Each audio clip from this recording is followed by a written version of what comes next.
Engineer نے علماء اکابرین کا واقعہ بتایا ہے. کتاب تذکرۃ الرشید سے حوالہ بھی دیا ہے کہ حضرت رشید احمد گنگوہی اور حضرت قاسم نانوتوی لیٹے ہوئے تھے, ایک دوسرے کے سینے پہ ہاتھ پھیرا تو انہوں نے کہا میاں لوگ کیا کہیں گے, تو جواب دیا کہ کہنے دو. تو دونوں ہم جس پرستی ہم کر رہے تھے معاذ اللہ. دیکھو انجینئر کا ہو گیا دماغ خراب, اور انجینئر کی ایک ویڈیو شائع ہوئی ہے, اس کے پتہ چلتا ہے کہ کون کیا کر رہا تھا. پرانی ویڈیو ہے اس کی, آپ دیکھ لیں. وہ میں کیا بولوں, ہمیں تو یہ باتیں کرتے ہوئے بھی برا لگتا ہے. میں نہیں کہہ رہا کہ وہ جس طرح پرستی کر رہا تھا, میں ایسا الزام نہیں لگا رہا. تو کچھ لوگوں نے شائع کی ہے یہ جو واقعے سے جتنی غلط فہمی ہو رہی ہے نا, انجینئر کی اس ویڈیو سے اس سے زیادہ غلط فہمی ہوگی اور انجینئر پہ الزام لگے گا, لیکن ہم اس کی تعویل کرتے ہیں. سمجھ رہے ہو؟ میں ایک بات کہتا ہوں, اگر یہ دونوں معاذ اللہ ہم جس پرستی کر رہے ہوتے, دونوں بڑی عمر کے لوگ, بڑی بڑی داڑیاں, تو کیا نقل کفر نباشت. اور کیونکہ اس نے خود یہ بحث اٹھا دی ہے نا, تو ہمیں تو شرم آ رہی ہے یہ بحث یہاں اس صفائیاں بیان کرتے ہوئے بھی. تو کیا لڑکوں کی کمی تھی اس زمانے میں؟ ہم جس طرح پرستی کرنے والا کیا اتنی بڑی بڑی داڑیوں والے آدمی کو تلاش کرتا ہے اس کام کے لیے, اور پھر وہ یہ کر کے کتاب میں لکھیں گے بھی ہے بھائی. یہ خالصتاً ایک مذاق کا واقعہ ہے جو ان کے کسی شاگرد نے لکھا کہ دونوں لیٹے ہوئے ہیں, مذاق کر رہے ہیں ایک دوسرے کے, جیسے ہوتا ہے نا بے تکلفی کا مذاق لوگ کر رہے ہوتے ہیں, فحش مذاق بھی کرتے ہیں ایک دوسرے کے ساتھ بے تکلفی میں. وہ ایک محض مذاق کا واقعہ ہے. لکھنے والے کا مقصد یہ تھے کہ اتنے فری تھے کہ اس قسم کے فحش مذاق بھی آپس میں کر لیا کرتے تھے. اب لکھنے والے کی غلطی یہ ہے کہ یار اگر کوئی آپس میں اتنا بے تکلف ہے, اس طرح کا مذاق کر بھی رہا ہے, تو اس کو کتاب کی زینت بنانا بنتا نہیں ہے. وہ بے وقوف نے اس کو کتاب کی زینت بنا دی ہے. تو اس پہ یہ اعتراض بنتا ہے کہ یار اگر اس طرح کا کوئی مذاق کسی کے ساتھ کر بھی رہا ہے, میاں لوگ کیا کہیں گے, یہ مذاق ہے, تو اس کو کتاب میں لکھنے کی ضرورت نہیں ہے. لوگ کر رہے ہوتے ہیں, ایک دوست بھی ایک دوسرے سے مذاق کر رہے ہوتے ہیں, آج تو بڑا کہتے ہیں نا, بڑا آج تو بڑا چمکتا ہوا لگ رہا ہے, کاش تو لڑکی ہوتا میں تجھ سے شادی کرتا, یہ کہہ رہے ہوتے ہیں نا لوگ. یہ دوست احباب آپس میں مذاق کرتے ہیں, لیکن یہ مذاق ایسا نہیں ہوتا بیٹھ کے کتاب میں لکھ دو کہ حضرت جی فلاں موقع پہ فلاں کو یہ فرما رہے تھے. تو لکھنے والے کی یہ غلطی ہے کہ اس نے اس مذاق کے واقعے کو, بے تکلفی کے واقعے کو کتاب کی زینت بنا دیا. انجینئر کیا کچھ سڑا ہوا دماغ ہے, اس کے ہمیشہ اس سے گوبر ہی نکلتا ہے, منہ سے بھی گوبر. بعض لوگوں کے گوبر کا ایک خاص راستہ اللہ نے بنایا ہے, وہیں سے نکلے گا, لیکن کچھ لوگ ایسے ہیں کہ ان کے لیے وہ راستہ چھوٹا پڑ گیا تو منہ سے بھی گوبر نکلتا ہے. تو انجینئر اگر یہ اعتراض کرتا نا کہ ان کے مریدوں میں عقل نہیں تھی, ایک نجی واقعہ, محفل کا مذاق کا واقعہ کتاب میں لکھ دیا, تو ہم اس کو سپورٹ کرتے کہ واقعی صحیح کہہ رہا ہے. یار ایک بے تکلفی کا واقعہ تھا, کتاب میں لکھنے کی کیا ضرورت تھی؟ لیکن انجینئر کے چونکہ دونوں راستوں سے گوں ہی ہمیشہ نکلتا ہے, تو منہ کی بواسیر کہتے ہیں نا, تو اس نے فوراً اس پہ کہہ کے لونڈے بازی کر رہے تھے معاذ اللہ. تو خدا کے غضب سے ڈر. رشید احمد گنگوہی کے تقوی کے واقعات اگر میں تجھے سنانا شروع کر دوں تو بے ہوش ہو جائے گا, تو ان کی خاک کے برابر بھی نہیں ہے. قاسم نانوتوی رحمہ, یہ مدرسوں کی بنیاد, پوری دنیا میں اللہ نے کام لیا.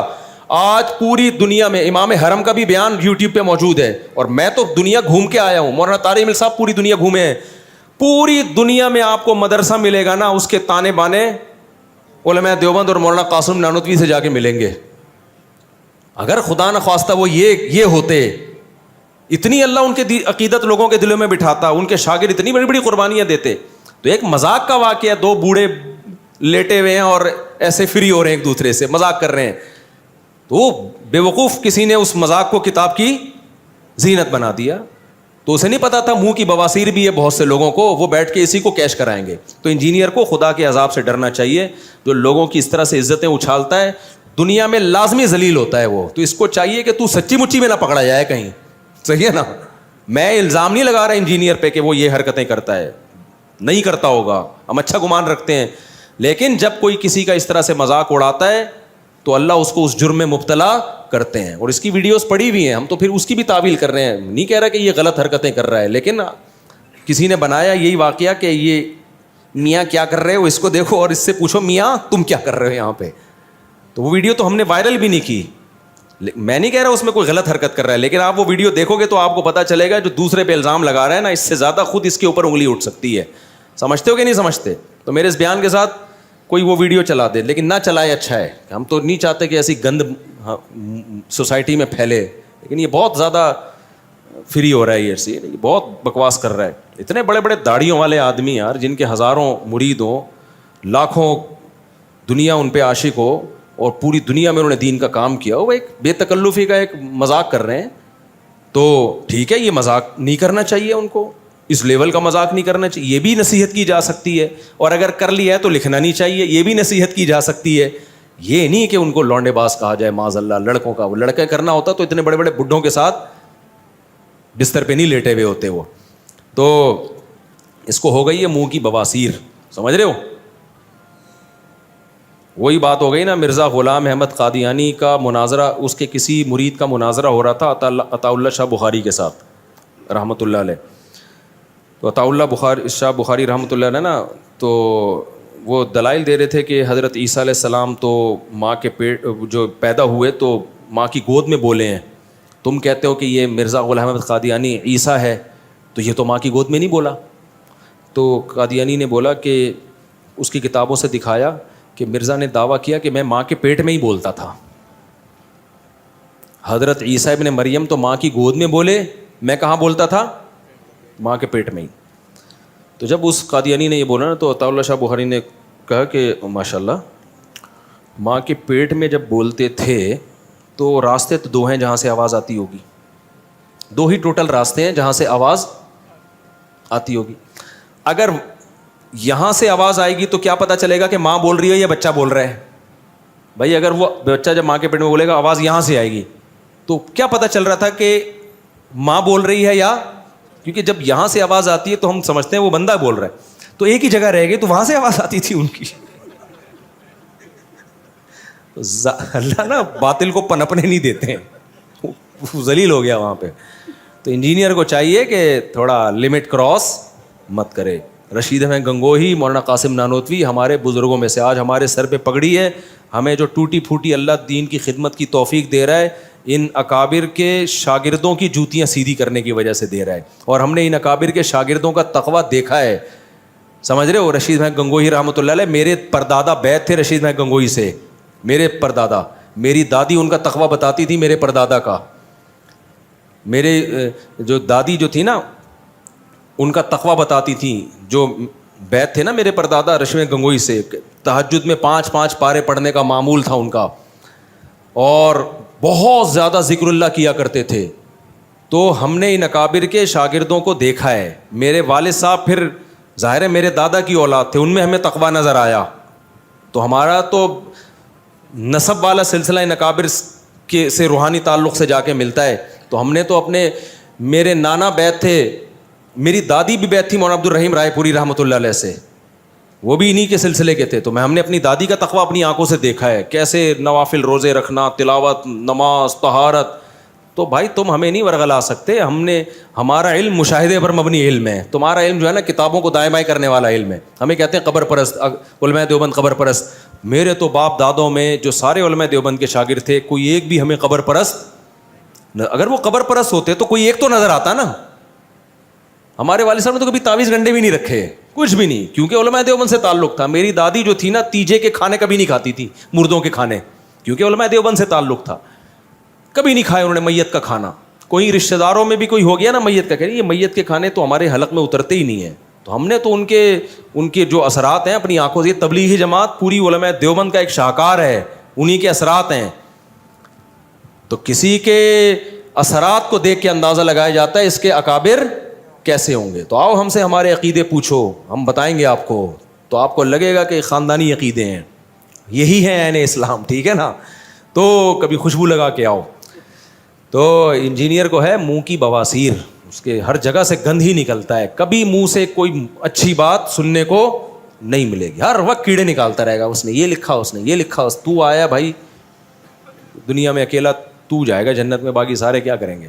اتنے بڑے بڑے دعوے, اور دم کتنا ہے, جب گئے تو مارکیٹ سے شارٹ.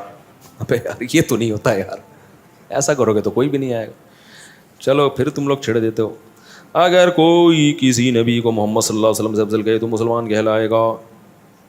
مولانا طارق ملک صاحب کہتے ہیں کہ غیر مسلموں کی خوبیوں کی کیا لکھا ہوا ہے, میں ان کو مبارکباد دو تاکہ وہ ہم سے متاثر ہوں, ان کی خوشیوں میں ان کی خوشیوں میں مبارکباد دے سکتے ہیں لیکن ان کے مذہبی تہواروں میں مبارکباد نہیں دے سکتے. سمجھ رہے ہو؟ ان کسی کی غیر مسلم کی شادی ہو گئی, بچہ ہو گیا, پاس ہو گیا, اس میں مبارکباد دو. مذہبی تہوار میں آپ ان کے ساتھ شرکت, مذہب کی ایک لکیر ہے, اگر وہ باؤنڈری بھی کراس ہو گئی تو اسلام اور غیر اسلام خلط ملط ہو جائے گا.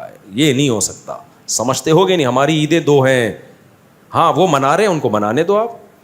اب باقی کسی نبی کو محمد صلی اللہ علیہ وسلم سے افضل کہے تو مسلمان کہلائے گا, اس سے پوچھا جائے گا کیوں کہا ہے, دلائل اس کو پیش کیے جائیں گے. اگر متواتر دلائل کا انکار کرے تو پھر کافر ہے, اگر تعویل کر رہا ہے تو پھر گمراہ ہے, کافر نہیں ہے.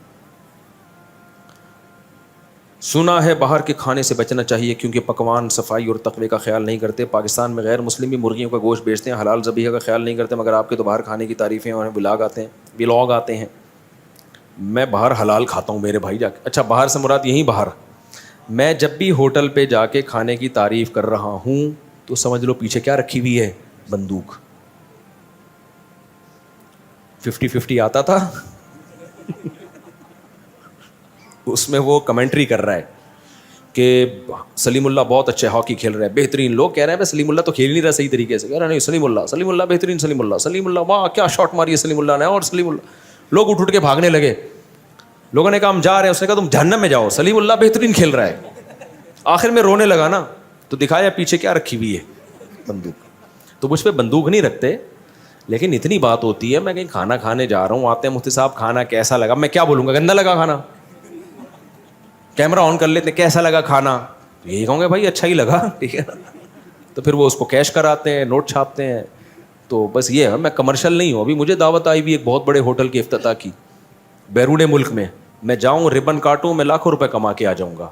میں نے کہا بھائی میں اس کام کا, میں کمرشل نہیں ہوں, میں مولوی ہوں, مجھے کمرشل یوز نہ کرو.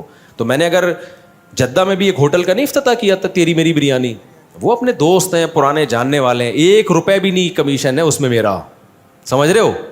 وہ تو تیار تھے کہ بھائی آپ کا بھی اس میں شیئر ہوگا. ہمیں نہیں چاہیے بھائی, ہم کمرشل یوز نہیں ہونا چاہتے کہ ہم بریانی کا افتتاح کریں, ماشاء اللہ بہت اچھی بریانی, پھر جب بریانی بک رہی ہے تو 15% کمیشن یہاں آ رہا ہے. یہ غیر اخلاقی. جائز ہے علماء پہ سوٹ, یہ جو اداکار, فنکار اور اس دوسرے جو مشہور لوگ ان پہ سوٹ ہو. انہی کے جو ہے نا, ایک مال تھا, اس میں ایک بالی ووڈ کا ایک بہت بڑا ایکٹر آیا, انہوں نے بتایا کہ 1 کھجور اس نے کھائی ہے اور ہم نے اس کو اتنے پیسے دیے ہیں کہ آپ ہمارے جنرل اسٹور سے. اس نے بھی کہا کہ میں 1 کھجور کھاؤں گا اتنے پیسے لوں گا اس کے. اور وہ کمرشل کہتے ہیں ہم دیتے ہیں کیونکہ اس 1 کھجور میں جتنا پیسہ دیں گے نا اس سے 20 گنا ہم زیادہ کما لیتے ہیں. ہم تو فری پھوکڑ میں کھجوریں بھی کھا رہے ہیں جا کے. اس پہ لوگ کہہ رہے ہیں دیکھو مولوی کیا کر رہا ہے, کھا رہا ہے. تو اس لیے میں اگر کہیں افتتاح کر رہا ہوں تو کسی تعلق کی بیس پہ کر رہا ہوں, اس میں ہمارا کمیشن نہیں ہوتا. تو وہ چونکہ دوستی تھی, ہم نے کاٹ دیا جا کے. تو اس کے یہ ہوا کہ اخلاقی طور پر ایک بریانی کی پلیٹ ہمیں فری میں مل گئی. اب یہ تو ظاہر ہے اتنا تو ہوتا ہے نا کہ یار آیا بندہ تو ایک فری میں کھلا دو. وہ بس فری کی 1-2 بریانی کھائی ہوں گی, باقی دوستی یاری میں تو ہوتا ہے نا. تو دوست خاندانی ہم نے پالے ہوئے ہیں, یہ ضرور ہے کہ چھوٹا موٹا دوست, ہم غریب پالے ہوئے ہیں دوست, لیکن خاندانی. امیر بھی ہیں, غریب بھی ہیں, متوسط بھی, ہر طرح کے ہیں, لیکن دوست کے لیے خاندانی ہونا کیا ہے, ضروری. اگر پتہ چل جائے نا غیر خاندانی ہے, مجھے کیش کرا رہا ہے, پھر نہیں پالتا میں. تو جس نے ربن کٹوائی اس کا پتہ تھا یہ مجھے کیش نہیں کرا رہا, محبت میں کر رہا ہے, کیونکہ اس کو ضرورت نہیں ہے ہوٹل کی. اس کو ہوٹل کے بغیر بھی اتنے کاروبار ہیں. کسی کو ضرورت بھی ہو تو نیت اس کی یہ نہ ہو, نیت ہے چلے جی مفتی صاحب سے ہم ربن کٹوائیں گے تو برکت ہوگی, اس نیت سے کوئی کر رہا ہے تو ٹھیک ہے, وہ پھر میں کر بھی دیتا ہوں. لیکن کمرشلائز میں یوز نہیں کرتا بھائی اپنے آپ کو. اور میں یوز کرنا چاہوں ایسے نوٹ چھاپوں, تمہاری سوچ جہاں ختم ہوگی نا, زرداری آئے گا قرضہ لینے کے لیے مجھ سے. ایک امریکہ اور کینیڈا کے دورے میں نا اتنا نوٹ چھاپ سکتا ہوں. لوگ مجھے کہتے ہیں ریوو ڈالر یہ گھوم رہا ہے مفتی. اور بھائی صاحب جو میں کما سکتا ہوں نا اپنے نام, ابھی میں برانڈ بن چکا ہوں, میرے پاس کمپنی آتی ہیں, اپنا نام دے دو, اتنا پرسنٹیج آپ گھر بیٹھے لے لو, ٹی ڈاٹ کھولنے دو ہمیں, نہیں کھلے گا. صحیح ہے نا, نہیں. تو کیونکہ میں کمرشل اپنے آپ کو یوز, میرا بزنس بھی ہے, میرے نام سے نہیں ہے, آپ کو خود نہیں پتا کہ کس نام سے ہے وہ.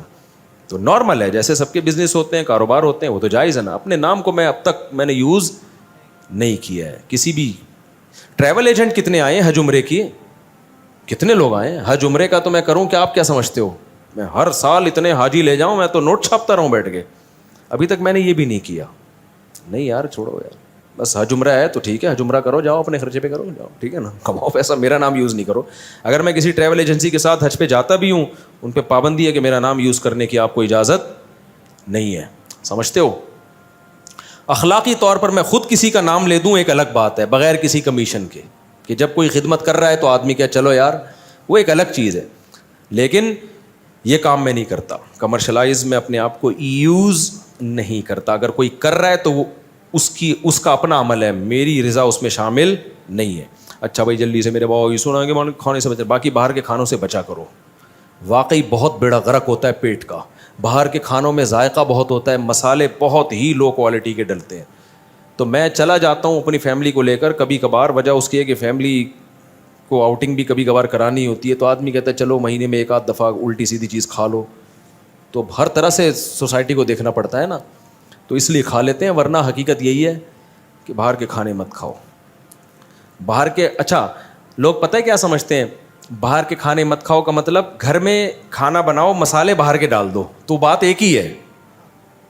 جب آپ گھر میں بریانی بنا رہے ہو اور بریانی مسالہ دکان پہ خرید رہے ہو, تو پھر باہر کی بریانی میں اور گھر کی بریانی میں کوئی فرق نہیں رہتا. مسالوں کا پیکنگ کے جو مسالے آ رہے ہیں نا, ان میں مسئلے ہیں, اور بہت بڑے بڑے مسئلے ہیں ان میں. تو آپ بیگم کو, گھر والوں کو محبت سے سمجھا دیں کہ بیگم میں نے سمجھایا ہے لیکن سمجھتا چل, ہم یہاں ہیں, یہاں بیٹھے ہوئے, گھر میں جا کے ہم بھی ایسے ہی ہیں بھائی, جو ہے لے آؤ یار, باہر کا مسالہ ہو یا گھر کا مسالہ ہو, کیا کریں. تو لیکن اگر سمجھا دیں اور بیگم سمجھ جائے تو اس کو بتائیں کہ دیکھو بیگم, باہر کا بریانی مسالہ پیکنگ کا لینے کے بجائے آپ یوٹیوب پہ سرچ کرو بریانی مسالہ بنانے کا طریقے لکھے ہوئے ہیں, چند ویڈیوز دیکھو, کوئی اچھی لگے تو وہ اس پہ ٹرائی کرو, وہ مسالہ گھر میں بنا لو. اس میں وہ ٹیسٹ نہیں ہوگا, تھوڑا سا ٹیسٹ میں کمی ہوگی, لیکن صحت کی خاطر وہ ٹیسٹ کی کمی برداشت کر لو.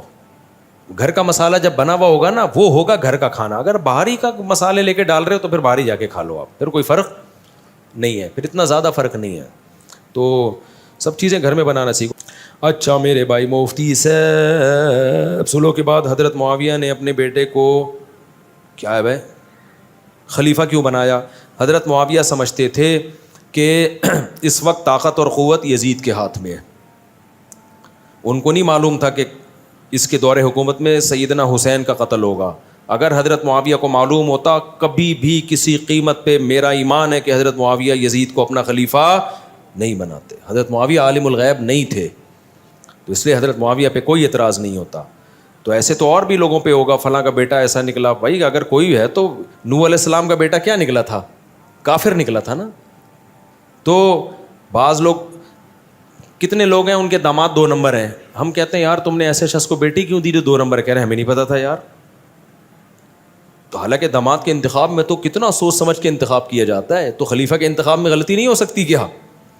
تو حضرت معاویہ نے امت کی خیر خواہی اسی میں سمجھی کہ اس کے پاس طاقت ہے, پاور ہے, یہ لوگوں کو جمع کر لے گا. باقی ان کو نہیں, اگر وہ علم غیب ہوتا وہ کبھی بھی یہ کام نہ کرتے. مفتی صاحب دن میں 3 سے 4 چیز بنائیں جس سے میرا ایمان, 4 چیز بتائیں جس سے میرا ایمان بڑھ جائے. نماز, قرآن کے علاوہ دعاؤں کو فوکس کرو, دعا مانگنے میں دل لگاؤ. مفتی صاحب جب سے کیمرے آئے ہیں کرامت ہونا بند ہو گئی. یہ بیکار باتیں یہ ایتھیسٹ لوگ کرتے ہیں کہ جب سے کیمرے آئے ہیں کرامتیں بند ہو گئی. ان کا جواب دیا کرو کہ جب سے کیمرے جادو ہیں بندروں نے انسان بننا بھی بند ہو گیا. کہیں بھی نظر نہیں آ رہا کوئی بندر انسان بنتا ہوا. کوئی تو ہونا, ایک آدھ تو واقعی اتفاق سے ہو جائے نا, بندر تھا صبح اٹھا یا تھوڑا سا انسان بننے کے پروسیس سے گزرنا شروع ہو گیا ہو. ایک صاحب کہتے ہیں کہ ہمیں اہل حدیث کے برحق ہونے کی سب سے بڑی دلیل یہ ہے کہ دیوبندی بریلوی اہل حدیث ہو جاتے ہیں, لیکن اہل حدیث کبھی دیوبندی بریلوی نہیں ہوتا. تم لوگ خود مجھے فرقوں کے نام لے کے نا پھڈوں میں ڈال رہے ہو.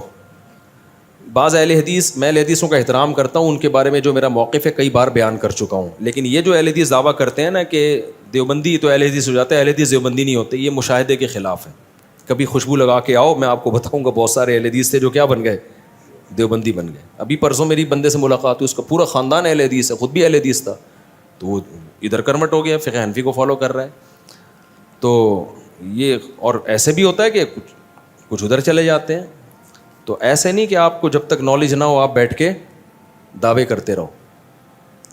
ہم نے کسی عالم سے سنا ہے کہ اگر کوئی صبح کی سنت پڑھ رہا ہو اور اسی دوران جماعت کھڑی ہو جائے تو وہ نماز توڑ کر جماعت سے نماز پڑھے. نہیں، ایسا نہیں ہے بھائی. فجر کی 2 سنتیں مکمل کر لے. مفتی رشید احمد خورشید صاحب نے اس پہ کلپ بھی ریکارڈ کروایا ہے, میں بھی کسی وقت کلپ ریکارڈ کروا دوں گا. اگر کسی اور ملک میں جنگ ہو جیسا کہ فلسطین میں تو ہمیں